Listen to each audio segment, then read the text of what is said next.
Good afternoon, everyone. It's so great to be amongst all you lovely women disruptors. And it's so nice to be in a session where majority are women.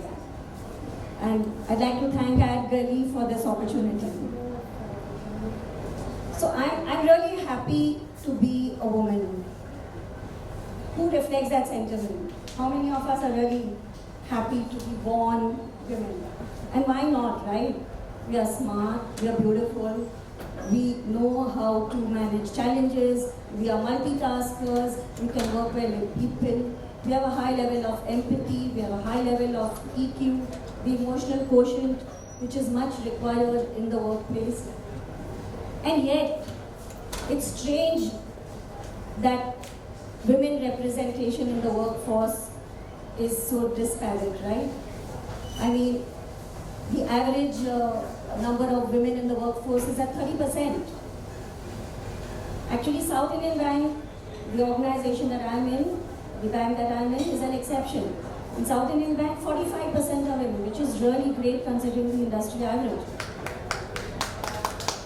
And not only that, we have a woman CFO at the helm. And she is a big inspiration to me.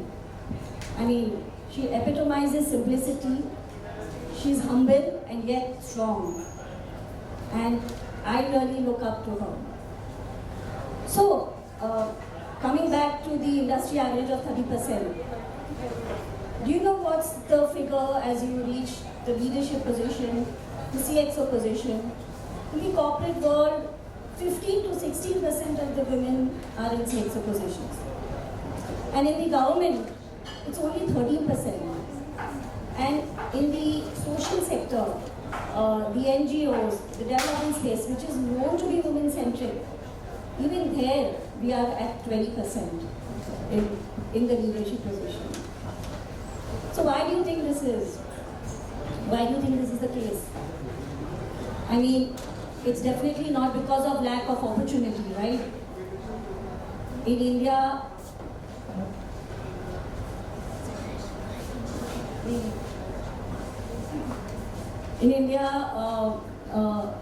we have equal opportunities, right? So what do you think is the reason for this? I mean, we are 50% of the population, and we need to be equally represented in all aspects of life, right? In all facets of life. Be it the boardroom, or the courtroom, or the hospitals, or the newsrooms.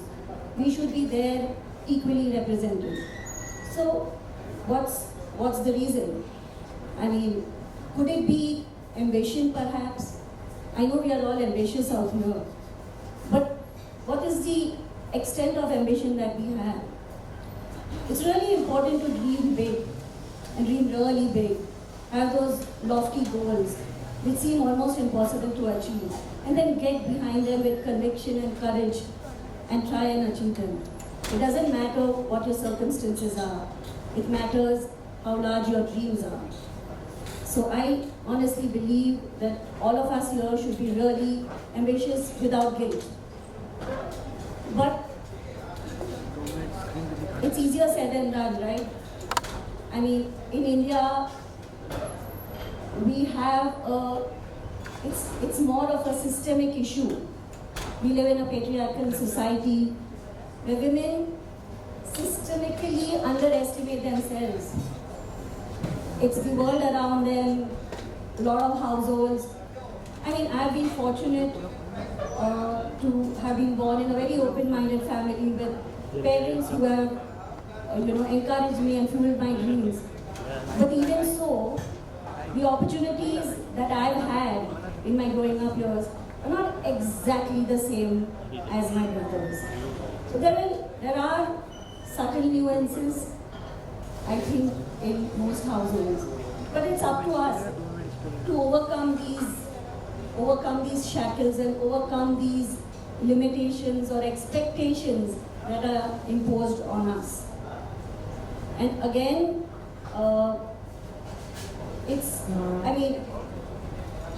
here's food for thought. In MCQ, multiple choice questions, which are normally given for entrance exams, and especially if you're negative marking, It's observed that men take calculated guesses, but women don't respond unless they're 100% sure. Negotiating for your salary when you get a new job, it's seen that almost 67% almost 65% of men negotiate salaries, but when it comes to women, it's 45%. When men achieve success, they credit themselves, but we women tend to credit everyone around us, our peers, our bosses, our parents, our team. And I mean, again, it's easier said than done. I understand women don many hats. We are juggling many roles. The onerous task of balancing professional success and personal fulfillment disproportionately falls on a woman. We've heard that in the previous panel as well.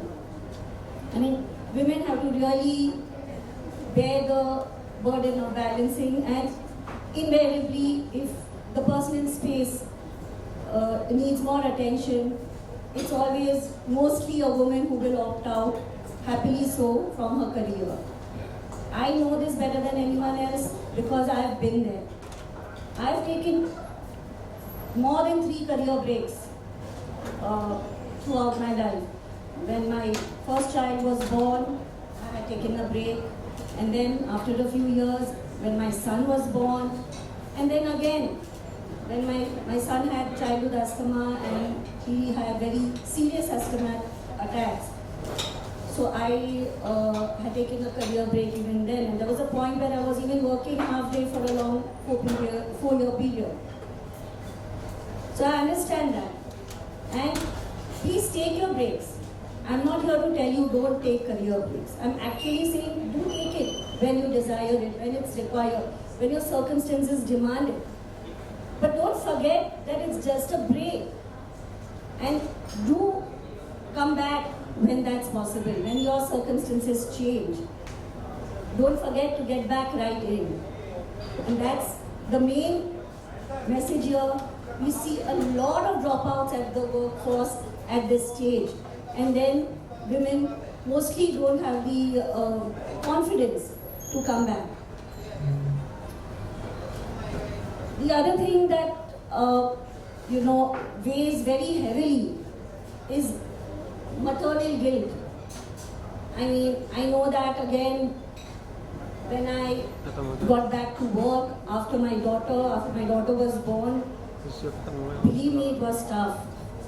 I could only see her face on the computer screen every time, as if beckoning me to come home fast. And the amount of guilt that I have faced was tremendous.